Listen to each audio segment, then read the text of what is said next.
What's up Sobat Ghostmate Me Duit, ketemu lagi dengan saya Cecilia di konten Virtual Tour kali ini. Virtual Tour kali ini sesuai dengan judulnya pasti adalah sebuah konten yang kalian tunggu-tunggu banget. Pelet pelakor atau pebinor, beneran ada nggak sih? Mau tahu kelanjutannya? Jangan lupa saksikan terus sampai akhir dan pastikan kalian share video ini biar nggak makin banyak pelakor atau pebinor yang berhasil ngerebut pujaan hatinya. Yuk duduk yang manis, komen samus, lamahia.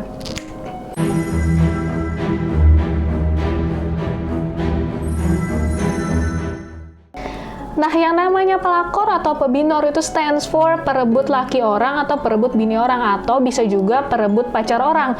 Nah, pernah nggak sih kalian pacarnya direbut? Kadang-kadang kan yang namanya pelakor dan pebinor nih nggak cantik-cantik atau nggak cakep-cakep amat ya, bahkan penampilannya kadang minus atau di bawah normal. Gimana sih caranya mereka bisa ngerebut? Nah, caranya adalah dengan menggunakan pelet. Tapi bener nggak sih kalau sebenarnya pacar kalian itu memang kena pelet, atau sebenarnya sebenarnya pacar kaliannya aja yang gatel? Nih, ada 3 kemungkinan. Kemungkinan pertama, pacar kamu cuman menggunakan pelet sebagai alibi. Padahal sebenarnya dia yang hilaf, padahal sebenarnya dia yang emang pengen nyelingkuhin kamu. Ini udah paling parah banget sih. Jadi sebenarnya nggak mungkin ada orang baik-baik aja, nggak ada angin, nggak ada hujan, ujuk-ujuk kena pelet terus langsung tergila-gila sama orangnya. Itu nggak mungkin. Catat, kalau misalnya pacar kamu bilang, saya nggak pernah ada masalah, saya nggak pernah ada buka hati ke cewek lain, tapi saya kena pelet makanya saya hilaf. Please, itu bullshit. Oke? Please, itu bullshit, dan dengarkan konten ini sampai akhir tanpa di-skip sekalipun, karena saya akan berikan satu contoh studi kasus dari orang yang benar-benar kena pelet di akhir cerita nanti, di akhir video nanti. Oke. Kemungkinan kedua, dia membuka pintu secara tidak sengaja. Dan kemungkinan ketiga, pacar kamu tuh memang buka pintu beneran. Sekarang contohnya gimana sih? Apa sih yang namanya buka pintu itu? Nih, seperti yang sudah pernah saya jelasin di video sebelumnya, pelet itu beda sama pengasihan. Pelet itu adalah menggunakan energi atau menggunakan rasa dari seseorang untuk diputar-putar di dalam otaknya.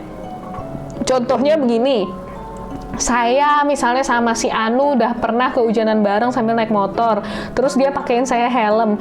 Nah, memori itulah yang diputar-putar di dalam otak saya. Cute banget sih si Anu tuh pakein saya helm loh pas kehujanan, kayak gitu. Tapi kalau memorinya itu nggak ada, bisa nggak saya kena pelet? Nggak bisa, karena apa yang mau diputer?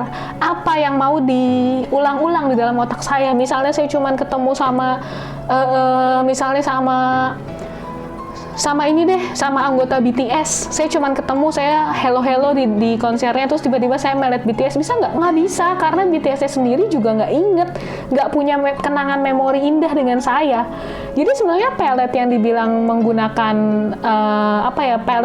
dipelet karena hilaf, dipelet padahal nggak tahu apa-apa, itu sebenarnya cuman hilaf. Jadi sebenarnya memang berencana selingkuh. Nah, sekarang pertanyaan saya adalah, kalau misalnya pelet tadi itu menggunakan memori, ada nggak sih cara supaya saya bisa ngerebut pacar kamu, tapi saya nggak punya memori? Ada, namanya pengasihan. Nah, si pengasihan ini tugasnya adalah membuat saya nampak lebih menarik, nampak lebih indah, supaya orang datang dan melihat saya dan membuat memori dengan saya. Nah, ini ada korelasinya dengan kemungkinan ketiga tadi yang saya bilang, membuka pintu secara sengaja dan tidak sengaja. Yang menggunakan pengasihan itu biasanya orangnya akan tertarik secara tidak sengaja. Jadi secara tidak sengaja dia mendekat dan membuat memori dengan saya. Lalu setelah itu, memori itulah yang diputar menjadi pelet. Pelakor dan pebinor yang jago, misalnya nih kalian pernah lihat di TV-TV nih, pelakor pebinor yang jago banget yang bisa ngerebut laki orang, sampai hal yang kayaknya nggak mungkin banget tapi bisa dia dapetin, pasti dukunnya juga pinter. Mainnya antara pakai pengasihan dulu terus pakai pelet, atau dari awal memang si cowoknya itu sudah tertarik sama si cewek. Nah, mungkin kalian bingung ya sama penjelasan ini, karena memang dunia spiritual itu juga banyak konsepnya, sama seperti sains. Makanya namanya metafisika, karena ada hubungannya dengan fisika. Jadi ini agak ribet, memang agak complicated dimengerti untuk kalayak ramai, tapi saya akan kasih contoh kasusnya sekarang. Bisa nggak sih kalau pasangan kalian dipelet, padahal nggak ada rasanya dan nggak punya kenangan sama sekali. Oke, coba dengarkan kisah ini baik-baik. Saya punya temen namanya Niko. Niko ini suka sama satu cewek namanya Jessie. Terus dia punya dukun namanya, kita sebut aja si Mbak deh, atau ya kita sebut aja si Mbak. Niko ini pengen melet Jessie dengan sangat cepat, sampai dia bilang ke Mbak ini, Mbak saya mau melet si Jessie ini fotonya Mbak mau duit berapa, saya bisa bayar berapa aja. Si Mbak ini penggunaan peletnya adalah ngebakar minyak. Jadi dengan dia ngebakar minyak dan dia pakai bunga sedap malam, itu minyaknya itu akan sampai dan memorinya yang pernah si Jessie lakukan dengan Niko itu akan terputar-putar di otaknya sehingga si Jessie akan tergila-gila dengan Niko. Oke? Hasilnya apa? Mbaknya bilang gini, Niko, orang ini belum punya perasaan sama kamu, belum saatnya kamu pakai minyak, belum saatnya kamu melet dia. Kamu mendingan pakai pengasihan aja dulu untuk membuat lebih banyak memori. Terus Nikonya bilang, nggak bisa, soalnya kalau saya pakai pengasihan, nanti juga saya nggak pernah tatapan muka sama dia, nanti saya juga males lama nungguinnya segala macam. Akhirnya dia paksalah si mbaknya untuk pakai pelet, beli minyak, dan minyaknya itu dibakarlah sama si mbak di malam satu suro. Oke, jadi ketika dibakar ini, tahu apa yang terjadi? Yang terjadi adalah minyaknya itu sama sekali tidak bisa kebakar. Dan bahkan dalam satu malam bunga sedap malam yang dipakai sama si Niko ini dan Mbak Dukun ini, itu sama sekali tidak mekar dan bahkan cenderung membusuk. Kalau kalian tahu, bunga sedap malam itu bisa kuat 1 minggu, 1 sampai 2 minggu kalau dicelup di dalam vas dan ditaruh dalam ruangan yang cukup ventilasi dan cukup sehat lah. Tapi apa jadinya? Jadinya si Jessie ketika bertemu dengan dia semakin benci dan semakin banyak halangan di antara mereka. Si Jessie akhirnya sadar kalau si Niko ini suka sama si Jessie. Karena ya memori tadi udah dikirim dan si Jessie akhirnya nyadar juga, kepikiran nih kayaknya nih orang suka nih sama gue, dan dia ilfeel karena memang belum siap, orang itu belum siap, belum ada cukup memori untuk diputar di dalam peletnya tersebut. Endingnya apa? Endingnya mereka nggak pernah jadi dan nggak pernah tidak jadian sampai saat ini. Tapi di kasus kedua anggaplah orang ini namanya Melissa sama si siapa ya namanya, misalnya sama si Budi. Melissa sama Budi sudah punya kecocokan. Budi ini dari awal tertarik sama Melissa, tapi karena si Melissa ini sudah punya cowok, jadi si Budi ini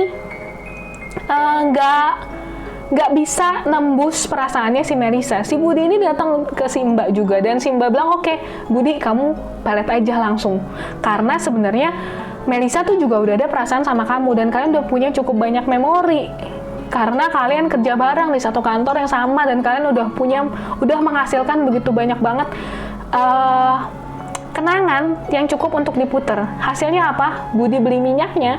Setelah Budi beli minyaknya, itu minyaknya langsung bisa kebakar habis dan bunga sedap malamnya tahan lebih dari 2 minggu, which is mustahil banget karena sebenarnya bunga sedap malam itu paling maksimal bertahan 1-2 minggu di suhu ruangan. That's it, that's magic. Dan endingnya apa? Endingnya Melissa benar-benar tunduk dan jatuh cinta kepada Budi dan memutuskan pasangannya. Bahkan mereka sampai tidur bareng dan segala macam. Di sini yang kita lihat bukan Melissa itu jahat, bukan Melissa itu apa, tapi yang kita lihat adalah sudut pandangnya. Jangan sampai kalian jadi punya pasangan seperti Melissa gitu maksudnya. Nah, di sini kita bisa melihat bahwa kalau si orang tidak membuka pintu, tidak sedikit pun nggak punya perasaan sama si pelakor atau pebinornya, hampir mustahil bisa kena pelet. Kecuali memang peletnya kuat sekali, dan itu pun juga harus mereka punya memori, punya ketertarikan. Jadi kalau misalnya takut pacar kamu atau suami kamu atau istri kamu direbut sama certain person, mendingan kalian batasi ketemuan dan komunikasinya dengan orang itu, atau selalu dampingin. Karena jangan sampai mereka punya kesempatan untuk membuat memori. Karena cepat atau lambat, pasti memori itu akan terbentuk, dan memori itulah yang akan dimanfaatkan oleh dukun kalian. Oleh dukun mereka maksudnya. Menjawab pertanyaan, mungkin nggak sih seorang pengusaha sukses, seorang pengusaha sukses atau seorang profesor menikah sama pembantunya tanpa menggunakan pelet? Mungkin, karena pada dasarnya laki-laki senang disandung egonya. Laki-laki the missing piecesnya, apalagi laki-laki yang hebat, laki-laki yang sudah punya jabatan, mereka tuh ingin pasangan yang bisa menyanjung egonya. Mereka udah bosen sama pasangan-pasangan yang kayak cewek-cewek mandiri, yang sama-sama pintar, yang sama-sama berkelas. Mereka udah bosen, justru mereka suka sama cewek-cewek yang, ih kamu ganteng banget sih, ih kamu kok kukunya berantakan, sini aku guntingin. Jadi menjawab pertanyaan itu, kalian bisa tahu bahwa nggak semua pasangan yang beda kelas begitu jauh itu mereka pakai pelet. No. Bisa saja memang mereka jatuh cinta secara normal karena mereka adalah the missing pieces. Si pembantu rumah tangga merasa sosok laki-laki ini begitu dewasa, begitu pintar, sehingga bisa membuat dia jatuh hati, sementara si laki-laki dewasa ini merasa si pembantu rumah tangga itu begitu baik, begitu halus, begitu senang memujinya. Itu tanpa pelet pun tetap bisa terjadi. Tapi kalau ditanya, apakah memang lebih mudah untuk seorang misalnya kayak pembantu rumah tangga, ini saya nggak bermaksud menjelekkan pembantu rumah tangga, tapi contohnya aja. Atau kita ganti deh contohnya gini. Mungkin nggak sih seorang karyawan pelet bosnya? Seorang karyawannya ini ceritanya direktur deh, direktris. Mungkin nggak melet CEO? Mungkin banget dan gampang. Kenapa? Karena mereka punya banyak memori bersama. Karena mereka punya banyak memori ngerjain project bareng, dan memori itulah yang diputar-putar di otaknya si CEO. Ingat, semakin suatu kegiatan melibatkan perasaan, semakin gampang hal tersebut dijadikan bahan untuk memutar di dalam pikiran si korban. Oke, sekarang kalian sudah bisa menangkap garis besarnya. Jadi sebenarnya pelet itu nggak cuman bermasalah dari perbedaan kelas, perbedaan kasta, perbedaan level, tapi juga permasalahan apakah seberapa sering kalian bertemu dan berinteraksi, dan kalian udah ngapain aja. Bisa nggak sih saya melet mantan? Kalau kalian masih ketemu sama mantan kalian, terus kalian masih bisa bikin kenangan-kenangan baru, bisa. Tapi suatu kenangan yang sudah mulai dilupakan oleh seseorang itu nggak bisa digunakan sebagai alat pemutar pelet. Jadi kalau dia udah nggak terkesan sama kenangan itu mungkin kemungkinan besar sudah tidak bisa dimasukkan ke dalam otak. Makanya itu harus kenangan yang masih anget-anget banget. Jadi sebenarnya pelet pelakor itu ada nggak sih? Ada. Tapi nggak semua yang namanya perbedaan kelas, perbedaan ekonomi, perbedaan jabatan itu menjadi alasan utama seseorang menggunakan pelet. Tapi kalau dibilang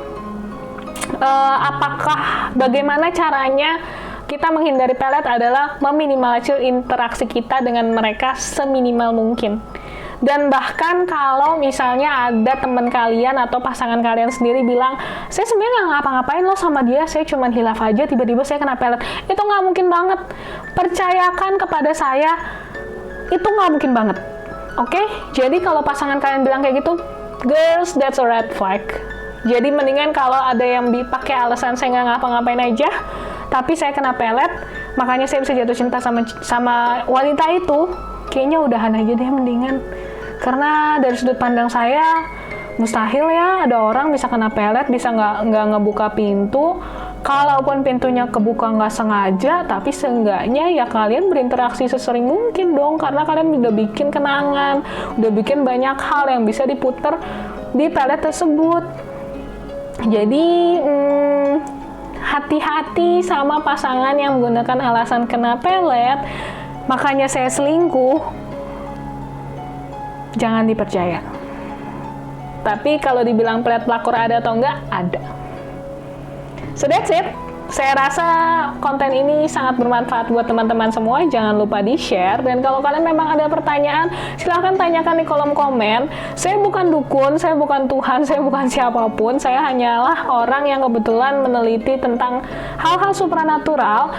Apapun pendapat saya di sini bisa saja salah, karena kesempurnaan hanya milik Tuhan dan ketidaksempurnaan hanyalah milik saya. Tapi saya terbuka untuk sharing, dan belum tentu semua yang saya bicarakan di sini benar. Kalau ada yang ingin mengedukasi atau memberikan info tambahan, saya persilahkan banget untuk tinggalkan komen di kolom komentar.